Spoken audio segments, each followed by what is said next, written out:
Good morning. Here is Developing Stories. My name is Remy Allen. The National Youth Service Corps NYSC has released the deployment details for its 2026 Batch A Stream 1 prospective corps members, confirming that call-up letters are now available. The scheme said some prospective corps members posted to Lagos State and the Federal Capital Territory will undergo their orientation programs in neighboring states. NYSC noted that camp capacity limitations informed the decision, explaining that only about 40% of registered prospective corps members can be accommodated for the upcoming orientation program. It also issued a travel advisory to prospective corps members, advising them not to travel at night to the orientation camp. The NYSC said it would not tolerate any form of indiscipline as the 2026 Batch A orientation course for new corps members begins nationwide on Wednesday, January 21. Government workers have begun an industrial action shutting down offices in the Federal Capital Territory. The action followed an earlier announcement by the workers in which they declared plans to shut down government offices across the FCT and its area councils. The decision was taken by the Joint Union Action Congress, which directed workers in all cadres within the FCT to withdraw their services, citing what it described the authorities' failure to address long-standing labor and welfare demands. The action followed the expiration of a 7-day ultimatum issued to the FCTA management, which the unions said was met with silence despite a series of meetings held during the period.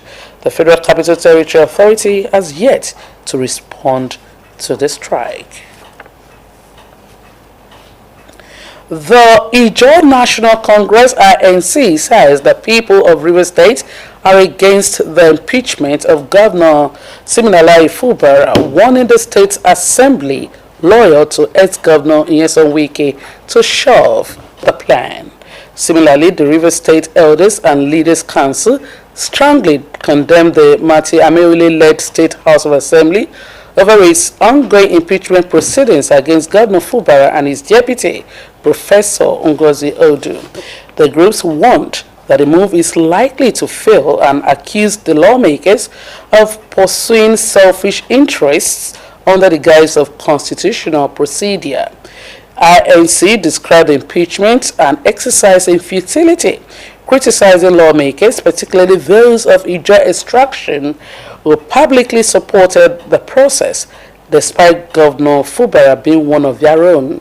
The groups further criticized the lawmakers for failing to respect the emergency rule imposed in the state, which brought in federal oversight following political unrest, and alleged them of already benefiting financially during that period. Vice President Kashim Shettima has arrived in Davos, Switzerland, to lead Nigeria's delegation at the 56th annual meeting of the World Economic Forum. The forum, which brings together global political and business leaders, will hold from today to Friday, the 23rd. Shettima arrived from Conakry, Guinea, where he represented President Bola Tinubu at the inauguration of President Mamadi Doumbouya. The Vice President is scheduled to hold bilateral meetings with heads of state, executives from multinational corporations, and leaders of international development finance institutions throughout the week. The World Economic Forum's annual meeting in Davos attracts thousands of participants, including heads of government, chief executives, civil society leaders, and journalists. At least 21 people have died in a train collision in southern Spain and left dozens more injured as authorities warned the death toll could increase in Spain's worst rail collision in more than a decade. Carriages on a Madrid-bound train derailed and crossed over to the opposite tracks, colliding with an oncoming train in Adamas near the city of Cordoba.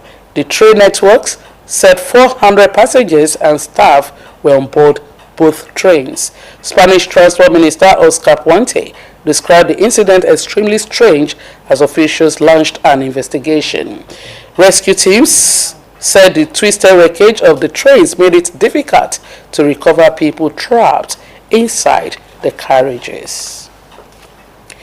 And from the sporting arena, Senegal has turned Morocco in the African Cup of Nations final as Pape Gueye's goal gave them a 1-0 extra time win over the hosts at the end of the match marred by a controversial penalty award and a disallowed goal.